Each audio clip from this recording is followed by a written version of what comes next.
How do auto insurance policyholder demographics vary by region?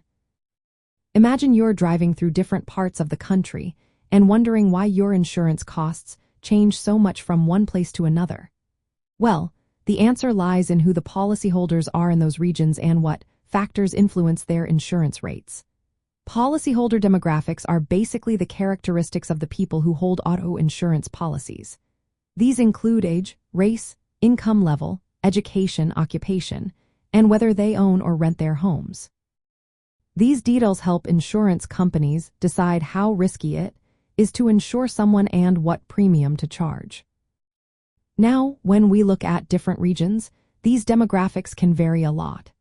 In many big cities, neighborhoods with higher populations of Black and Latino residents often face higher insurance premiums than predominantly white neighborhoods nearby. This is true even if the drivers have similar driving records and own similar cars. Insurance companies sometimes use location data that can indirectly reflect racial makeup, which can lead to higher costs for minority policyholders in certain zip codes. Socioeconomic status also plays a big role. Regions with lower average incomes, less education, and more renters tend to have higher insurance premiums. That's because insurers look at proxies like credit scores, job types, and marital status to assess risk. Areas with more lower income or renting populations usually have more policyholders paying higher premiums. Urban versus rural areas also show big differences. Cities with dense traffic, more congestion, and higher crime rates tend to have higher accident and theft risks. So, auto insurance costs are generally higher in urban areas compared to rural regions. For example, a city like New York or Los Angeles usually has higher average premiums than rural states like Montana or Wyoming. State laws and local court systems also influence premiums. Some states have more lenient legal environments, which can lead to higher insurance costs. States with more car accidents, more uninsured drivers, or slower adoption of safety laws tend to have higher premiums overall. Climate and natural disasters are another factor.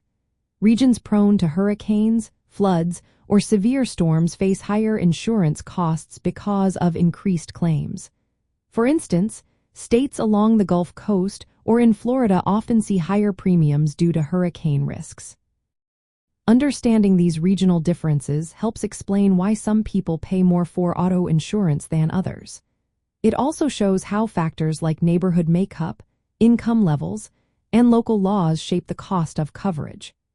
Keep in mind that some of these factors, like neighborhood demographics, can unintentionally lead to higher prices for certain groups, even if their driving habits are similar. For consumers, comparing rates across different areas or zip codes can help find more affordable options. Recognizing how homeownership, credit scores, and marital status influence premiums can also be useful.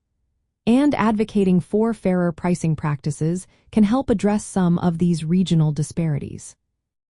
In the end, where you live and who your neighbors are can impact your auto insurance costs more than you might think. These regional and demographic factors shape how insurers assess risk and set prices, making it important to understand the landscape you're in.